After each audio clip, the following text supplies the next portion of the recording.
Welcome everybody being here. I really appreciate you guys and all you do covering us and making sure our player's story gets told.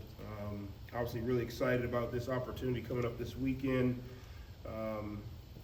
There is a flash ticket sale going on right now. It should be hitting the online publications here real shortly.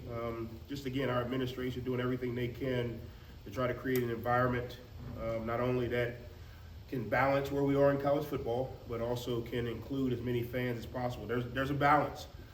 We can't give every ticket away and expect to have really good players out there. So there is a balance, but excuse me, I think our administration is doing a phenomenal job of finding the common ground between that balance of allowing ticket prices to be affordable for families, but also still being able to do the things we need to do from a college football new landscape perspective. So really appreciative to Jeremy, really appreciative to Spencer and the rest of the ticket team that all they're doing to try and continue to encourage as many people to get to the game as possible. Last week's game, phenomenal battle by our guys. Really showed unbelievable resilience, really showed what culture really looks like, really showed what trusting the process really looks like. I say it all the time, man, good teams find ways to win, bad teams find ways to lose. Hats off to Arkansas State. I thought they played a phenomenal game. I thought they were probably the most physical game we've played in a long while. They did a really good job of battling back and forth. I thought our players did a really good job of adjusting as the game went on. I told them after the game, we won the game. We did not defeat the opponent. And sometimes you have to do that, but we also got to be able to come back in, and kind of our talk on Sunday was about taking the medicine and going to rehab. You got to take the medicine or the coaching, in order to improve, because you can get caught up in the we won the game when we really didn't play great. Or you can take the medicine, take the coaching, and then go out to practice this week and rehab those things and correct those things to get ready for a phenomenal opponent coming in here at Texas State. A lot of respect for Coach Kenny, arguably one of the best offensive minds in the game right now. Does a really good job. I told the team, and I still believe it, they're probably the best offense in the Sun Belt when you look statistically where they're ranked in all of the categories, and then when you put the film on. They got a quarterback that does a phenomenal job. They got some wideouts that can run. Their O-line is big. They play fast. I think it's 4 one-score games they've lost, and the other 2 they were right in it. And every one of those games they were down and battled back. Very similar to Arkansas State, how they were kind of got on their run. So it's going to be a 60-minute game. We got to do everything we can defensively. They're big, they're fast. It's going to be another physical battle. We're in the back end of that season now, so these type of games really start to wear on you when you're having the physicality along with the tempo. Arkansas State snapped it 85 times. These guys will snap it 85 times. I mean, they're gonna stress us. So we got to do a really good job. We got a really good returner. So again, I know I stand here and I say it's a challenge, and everybody's like, well, their record says this. But when you put on the film, you don't see records. You see explosive plays, you see tempo, you see wideouts that can run, you see a defense getting pressure on the quarterback and shutting down the run and playing the ball in the air. And then there's, just like with everything else, man, there's opportunity here or there. They miss, ball doesn't bounce their way, and things turn. We could make that argument for Arkansas State the first 4 games of the season. Ball didn't just bounce their way, it didn't turn. Last 4 games, it started bouncing their way, and now they're playing hot. So we've got to do everything we can from a preparation standpoint to get ready for a really good opponent. Not looking at the logos, not looking at the records, not looking at what they did last week, but looking at what do we need to do to go out and play really well. So that opened the question. Off of what you said, a very explosive offense that would affect you at all 3 levels. Just watching them throughout the season, I just kind of got the feeling that there wasn't so much that they got beat, they beat themselves. Yeah, I think that's exactly what it is. And I say beat themselves, not that they were trying not to execute, but just a drop ball here or drop ball there.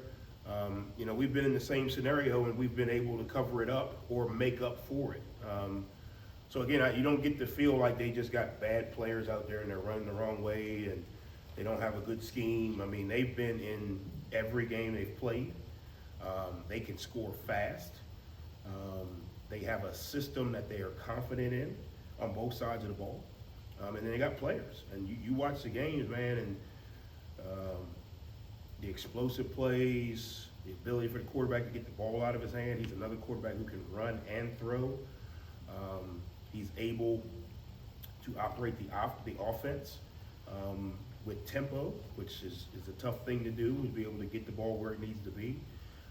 So again, it's been, you watch a game and you're watching them and, man, they just miss a pass or they make a mistake or ball gets tipped and it's a turnover. And obviously the other team's playing too, and they're doing a good job of, making those things happen. But it's not bad player, bad team. It's team that's missed opportunities. It's team that's been close. It's a dangerous group. We talk about appropriate fear all the time, and you got to have it for these guys. I thought our guys had the right mindset going into, last week, even though their record may have not been great. We got to go ready to play. Coach, what's Braylon's stats looking like for this weekend after you get a little bit nicked up on Saturday? Yeah, we anticipate him to play. Sunday he was walking around smiling. We don't do anything on Sundays.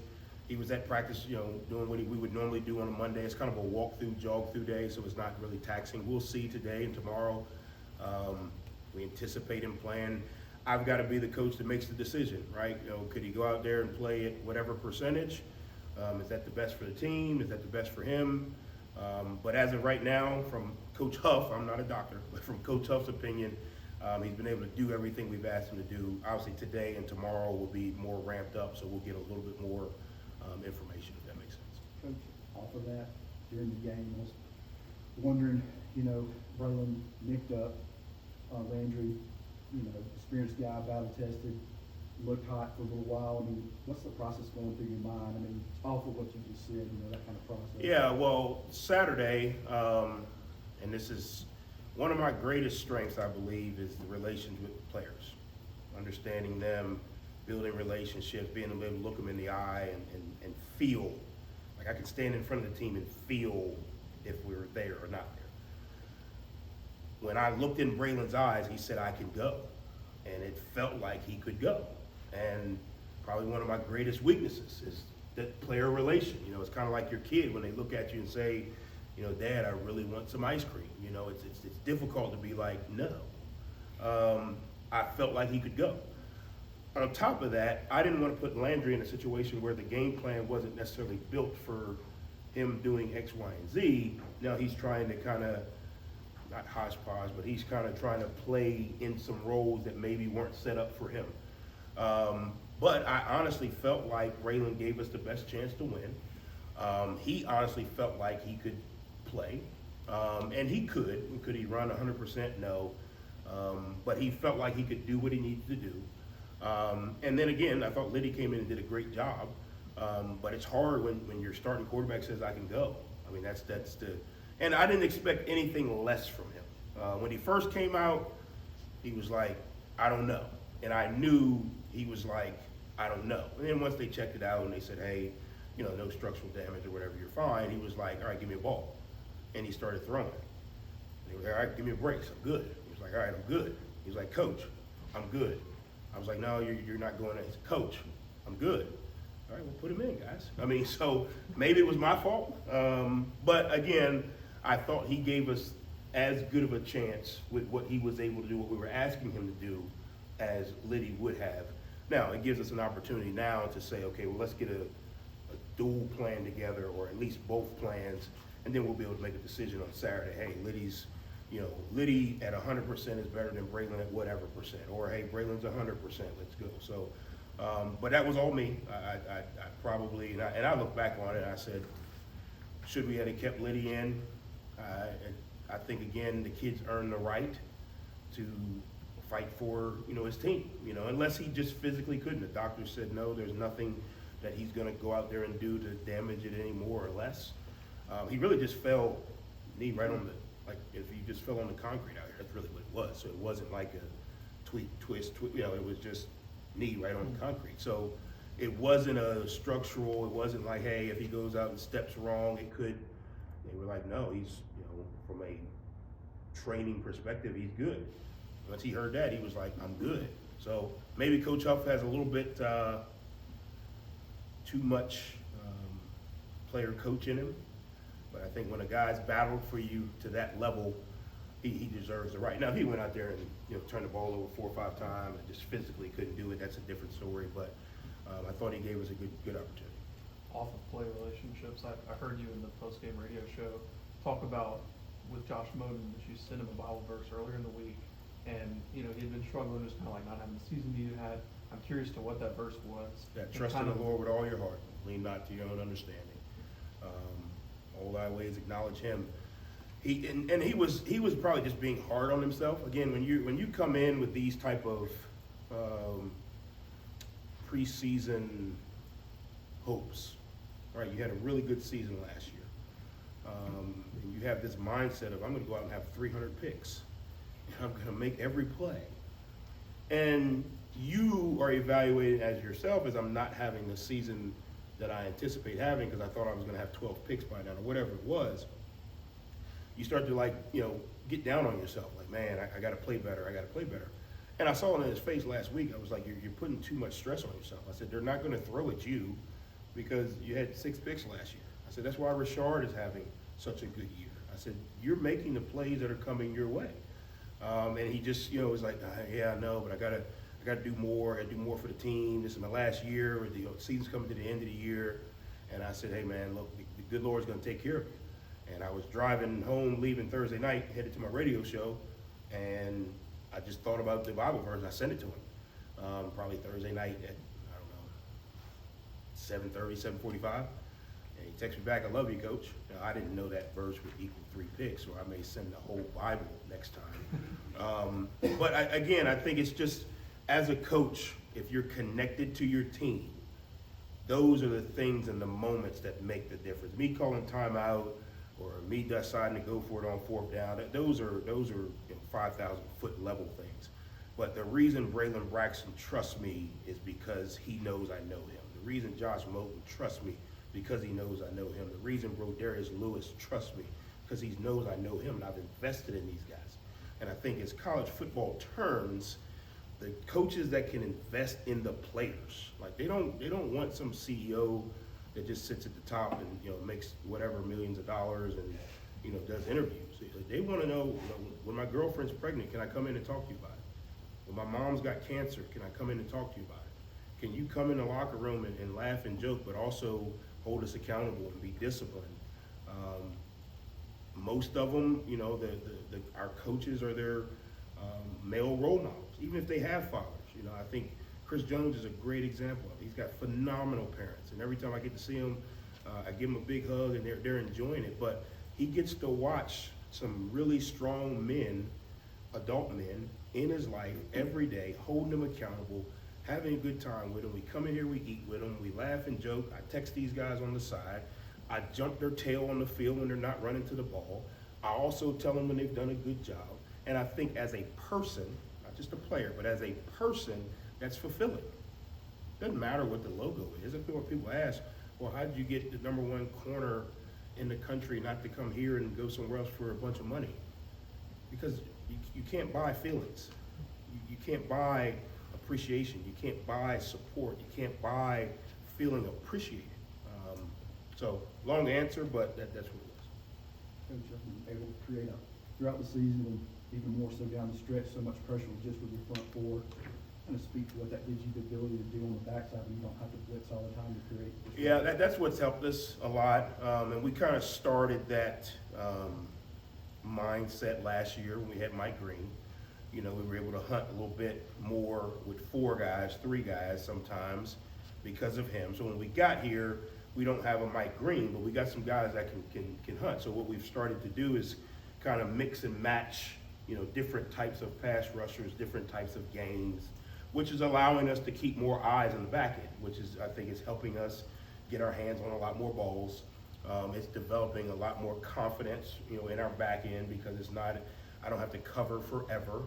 The funny part, you think back to the Georgia Southern game, that last 2 minutes or whatever it was when they kind of started going down the field. We played the same coverage Saturday. Played man, probably for the first time in that game. We played all man in the back end. Well, against Georgia Southern, they didn't have the confidence yet to make those plays, to challenge those routes. Saturday, because we're doing the same things over and over and over, just mixing up how we do it. Now they got the confidence. Now Amir goes and Amir almost picks 2 off, actually. The play before the play, he kind of got his hand on, tipped up, hit the ground, came right back, challenged another route, got his hands on the ball. So I think, again, it goes back to us being able to rush with 4 or 3, cage a quarterback, give our guys in the back end more confidence that, hey, you can cover, you can challenge routes, because at some point the quarterback's either have to step up or it's going to get home. So I think, again, us doing the same things over and over has built some confidence, especially in the back end. But it starts up front, mixing and matching how we get home with 4, how we get home with 3. Do we straight rush, do we twist, all of those things. Saturday came down to the final second, and it felt like there was always a response. What do you think Saturday taught your team about resilience, or showed them how to be more resilient? Yeah, I think it's hard to teach a lesson until you go through a lesson. And I think Saturday was a good lesson to go through, because again, it's hard to talk about, hey, you got to respond until you're put in a situation where you have to respond. We talked in the team meeting on Friday that it was going to be a 60-minute game, because their track record had been get behind, middle of the 4th quarter, they start to come back, and they've won, they won 4 games doing that. So we talked about it being a 60-minute game. We also talked about next play, because I knew there were going to be plays in that game that went well and didn't go well. Perfect example, the play before the play, right? Amir almost picks it off. Everybody on the sideline is yelling, next play, next play, next play. Because if he's mentally is like, man, I could have ended the game, I didn't get it, and the ball snaps for the next play, and he's not mentally in the next play, he probably doesn't make it. So I think, again, anytime we can get in those situations on the road, we got a few more games on the road, that helps. I think whenever we can have multiple guys make big-time plays at end of games or in games, that helps. And then again, I think whenever we can reinforce the things that we talk about all week, hey, we got to play 60 minutes. Hey, we got to play next play. Hey, we got to be physical. Hey, we got to take the ball away. Whenever we can do that, I think it helps ingrain it a little bit to carry over for the next week. Coach, you've been around a lot of great linebackers. When you look at Chris and Mike, what makes them unique, and how do they compare to others you've been around? Yeah, I think both of those guys, one, they love the game. That's a big piece, you can tell. It's crazy. I leave here Sunday night, this Sunday, this week, what's today, Tuesday? Yeah, Sunday night, we leave here, and Mike's in the defensive line room watching film at like 10:30. He loves the game. I mean, he meets with Coach Seymour more than anyone. He's watching extra film. And what has started to happen is their love for the game has started to show their leadership and their influence on their teammates, because their teammates know how much they put into it. So when they see them put the work in, they see them get a response, or they see them making plays or getting the the accolades or all those things, and it's like, well, if I start hanging with him, maybe I'm gonna have to make a few more plays. So their influence has been great. Obviously, they've got physical skills. Both of them are big physical guys that can run and hit. And I think both of them have a very good knowledge of the game of football. Obviously in different levels. Mike's a little bit older. Chris is a little bit younger. And I think Coach Seymour does a great job of continuing to mold them and teach them how to be better linebackers and players. I think there's the difference, right? You got to play linebacker with fundamental techniques and tactics. How do you become a better player? Understanding how all the pieces fit together. If I'm in the A gap, who's in the B gap? If I'm in the hook curl, who's in the seam? All of those things. Could you speak a little bit to maybe what y'all saw prior to the game and the plan y'all had for Kyron Heath Saturday? Yeah, I think again he's a weapon. His size, speed, ability, agility, to create some mismatches. We haven't been able to do it as much just based on the teams we were playing style, but we really thought we could create some mismatches with him. He's been, I would say, the last 2-3 weeks, he's started to make some really big plays. But I think, again, that's Coach Anderson doing a great job of finding that matchup. I think Coach Williams doing a good job of getting him ready for the game. And then I think, again, he's starting to really come into this role now. You talk about where he was last year, different system, different scheme, made some plays earlier in this year, nicked his shoulder up. He's back healthy now. I think he's getting into a flow. He's practicing better, understands what it takes to get ready to play at a high level. So hopefully he can continue to do that down the stretch here, because I think, again, his matchup, his mismatch ability to create, him on the linebacker or him on the safety with his size could be an advantage for us down the road. On the Texas State, I'm curious, they've been in so many close games. You talk about their explosiveness. What do you think's keeping them, so close week to week, and really in this league? Yeah, I don't know, man. I hope they stay off one more week. But one, they've got guys that can run. When you got speed, you're always a play away. Number 11 is 10 300-meter guy in high school. You got another 10-5 guy from high school that can run. The quarterback can run. The system they run, because of the tempo, doesn't allow you to get your cleats set. You know what I mean? So you're kind of running to get lined up as the ball's snapping. They do a good job with splits, grass, and angles. The quarterback does a really good job of delivering catchable balls. I know that sounds elementary for a quarterback, but quarterback accuracy in these RPO offenses are huge. Meaning, I can throw it to you, but can I throw it to you so you can catch and run? Or is it a little bit behind you now? You got to stop, catch, run. Am I able to hit you on a go ball in stride, or do you got to come back to the ball? He does a really good job of throwing a catchable ball, and these guys are able to catch and run or catch in stride. Honestly, I wouldn't be able to say. I mean, there's 15 plays in our game that you guys wouldn't even know that one more second and we got a major issue, or one guy is completely wrong, we got a major issue. I think sometimes the football guys just take care of you. Sometimes the ball doesn't bounce your way. We get down there on the 4th and 1 at the beginning of the game. I don't know Braylon's hurt. Like, I know he went down, but I don't know if he's like really hurt, or is he just like, hey, I fell. Well, we wouldn't have called quarterback sneak if the quarterback can't push off his leg, but he's not going to say, hey, take me out. You know what I mean? So there's moments in games where, like you say, you ask, well, what is it? You don't know. I mean, I'm sure Coach Kenny's not calling a bad play and saying, hey, on 3, throw the ball, in the stands, or hey, on 3, everybody fall down. So there's things that happen in the flow of a game that can dictate, one way or the other. And sometimes it works out for the good, sometimes it works out for the bad. Typically, you got really good players, there's always going to be a chance. With the chase this team is on, just talk about the importance of Saturday, getting the whole community out here for another great matchup. Yeah, I want to make sure that the fans know I appreciate what they've already done, and then I thank them in advance. Saturday is an opportunity for everyone in this community, from donors to alumni to fans to people who just live here, students, fraternities, everybody, to basically come celebrate what they've helped create. And they've helped create this. This is not a Coach Huff deal. This is not a Braylon Braxton deal. This is not a Jeremy McClain deal. This is a Southern Miss deal. We've created this together, and everybody pulling the rope in the same direction has done that.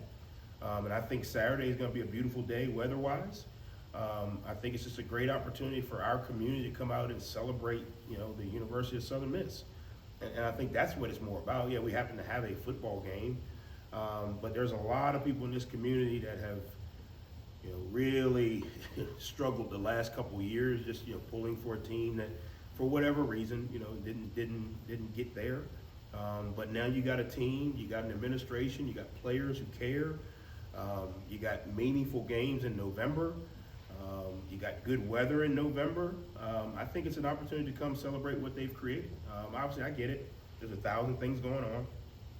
I'm not going to come knock on your door if you're not here. That was only the first game. But I expect to see, a ton of people. I expect our students, to come running out. We go to these other places, and that's no disrespect. We go around the conference. There's no place like the Rock. There's no place like the Rock, man. There's no place like that student section and DJ Cujo and the band and the cheerleaders, the dance team, the fans. There's some fans we see on Eagle Walk that literally I'm just waiting to see every Eagle Walk, because I know they're going to be there. They're like family now. So I think Saturday is a great opportunity for us all to celebrate what we've created. And it's not over, it's not the end, but it's a great opportunity to celebrate while we can. Anything else? Thanks, guys. Look forward to seeing everyone out there. Don't forget to go online for the Flash ticket sale. I heard some pretty good prices. I think Spencer Bridges is paying for anyone's tickets who call him at his office at 800-389-7898. So call him and he'll get you plenty of free tickets. No, I'm joking. So I don't want anybody to call Spencer. He'll be on me. But appreciate you guys. Southern Miss? Good.